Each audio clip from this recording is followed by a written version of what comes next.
아기 예수님을 기다리며 바치는 대림기도.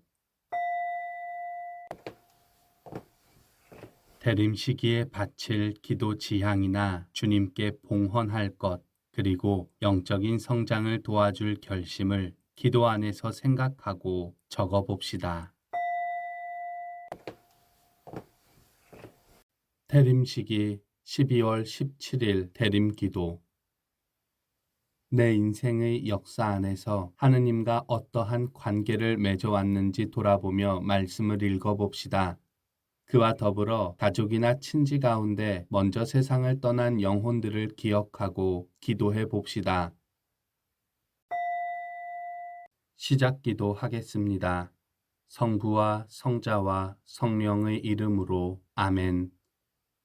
순례자 임마누엘 우리 하느님, 홀로 길 가지 않게 하심을, 홀로 서럽지 않게 하심을, 홀로 주저앉지 않도록 하심을 찬미합니다. 태초의 탯줄을 공유하는 존재들, 경이로운 우주 이야기를 나눠 가진 친구 별들이 있게 하시고 또 다른 지상 순례자들이 생명과 지혜의 길을 걷게 하심을, 더불어 구원의 여정을 가도록 하심을 찬미합니다. 아무리 막막한들, 아무리 어두운들, 그 벗들 속에서 이웃들 속에서 순례자들의 순례자 그리스도를 보게 하시니 그 모든 신비 안에 언제나 머물게 하소서. 마테오가 전한 거룩한 복음 말씀을 들읍시다. 다윗의 자손이시며 아브라함의 자손이신 예수 그리스도의 족보. 아브라함은 이사학을 낳고 이사학은 야곱을 낳았으며 야곱은 유다와 그 형제들을 낳았다. 유다는 타마르에게서 페레치와 제라를 낳고 페레치는 헤치론을 낳았으며 헤치론은 람을 낳았다.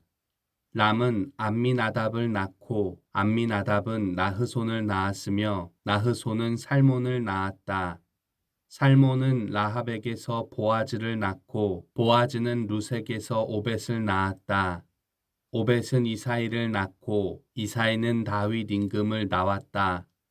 다윗은 우리아의 아내에게서 솔로몬을 낳고 솔로몬은 르하브암을 낳았으며 르하브암은 아비야를 낳고 아비야는 아삽을 낳았다.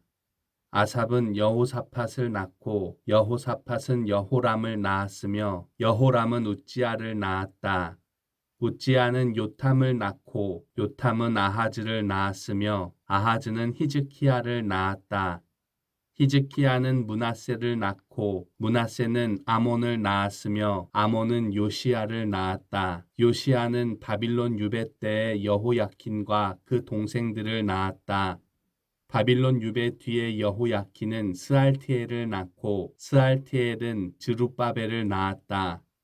드룹바벨은 아비훗을 낳고 아비훗은 엘야킴을 낳았으며 엘야킴은 아조르를 낳았다. 아조르는 차독을 낳고 차독은 아킴을 낳았으며 아킴은 엘리웃을 낳았다. 엘리웃은 에라자르를 낳고 에라자르는 마탄을 낳았으며 마탄은 야곱을 낳았다. 야곱은 마리아의 남편 요셉을 낳았는데 마리아에게서 그리스도라고 불리는 예수님께서 태어나셨다. 그리하여 이 모든 세대의 수는 아브라함부터 다윗까지가 14대이고 다윗부터 바빌론 유배까지가 14대이며 바빌론 유배부터 그리스도까지가 14대이다. 주님의 말씀입니다. 그리스도님 찬미합니다. 묵상글. 오늘 묵상글은 인천교구 김원영 프란치스코 신부님께서 올려주셨습니다. 돌아보는 시간. 우리는 오늘의 복음 말씀으로 마테오 복음의 시작인 예수 그리스도의 족보를 마주합니다. 혼자서 성경을 읽는다면 눈으로 훑고 지나갈 만도 하고 저도 미사 때 이 부분의 복음을 낭독하다 보면 내가 지금 무엇을 읽고 있는 건가 싶은 생각이 들기도 합니다. 처음 이 복음을 대하게 되면 누구는 누구를 낳았고 누구는 누구를 낳았다라는 규칙적인 나열의 생경한 이름들만 바뀌는 게 무슨 성경 말씀인가 생각하게 됩니다. 한 글자도 빼놓지 말고 읽거나 보자라고 마음 먹고 읽다 보면 특별한 주님의 말씀보다는 참 이름들도 특이하구나 하는 생각이 먼저 들지요. 그래도 그 사이사이 아는 이름들이 보입니다. 그리고 그들의 이야기를 다시 한번 떠올려 볼 수 있지요. 예를 들면 아브라함은 이삭을 낳고 라는 부분을 읽고 잠시 멈춰보면 우리는 아브라함이 어떻게 이삭을 얻었는지 그 소중한 아들을 두고 하느님은 어떤 매정한 명령을 내리셨었는지를 다시 생각할 수 있습니다. 또 다윗이 어떻게 우리아의 아내를 빼앗고 솔로몬이 태어났는지, 마리아와 그의 남편 요셉이 어떻게 예수 그리스도를 받아들였었는지 이 족보의 일부분을 통해서 상기해 볼 수 있습니다. 처음 이 복음을 접했던 유대인들은 이 족보 속의 이름들을 우리보다 훨씬 더 많이 알고 있었을 것입니다. 그들의 조상들이고 그들의 역사이니까요. 우리에게는 몸이 건조한 이름들의 나열일지 몰라도 그들에게는 하느님과 자신의 민족이 계약을 맺고 살아온 시간들을 빠르게 되짚어보는 요약이 되었을 것입니다. 우리 역시 구약 성경에 등장하는 이 족보 속 인물들 모두를 꿰고 있다면 이 짧은 글을 통해 구약 성경을 훑어보는 효과가 있었을 것입니다. 마테오 복음사가는 아마 그런 이유로 자신이 전하는 기쁜 소식의 첫 머리를 예수 그리스도의 족보로 잡았을 것입니다. 지난 역사 안에서 어떻게 하느님과 관계 맺고 살았는지, 그분께 충실했을 때, 반대로 불충실했을 때 어떤 결과를 초래했는지, 하느님께서 약속하신 바가 무엇이었는지 다시 한번 주의를 환기시키는 것입니다. 그리고 이제 그 오랜 구약의 역사 안에서 하느님이 약속하신 메시아가 우리 가운데 계심을 선포하는 것입니다. 오늘 우리 앞에 펼쳐진 예수 그리스도의 족보가 초대하는 묵상의 주제는 반성일 것입니다.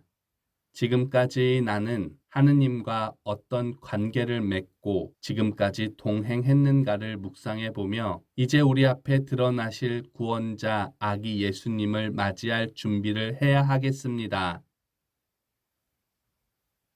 잠시 침묵하며 말씀과 묵상 내용에 머물러 봅시다.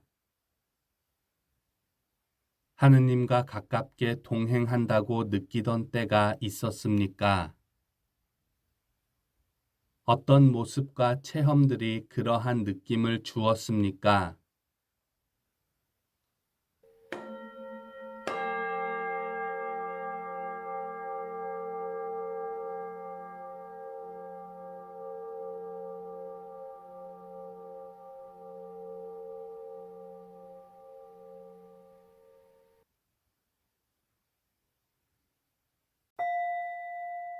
기도합시다.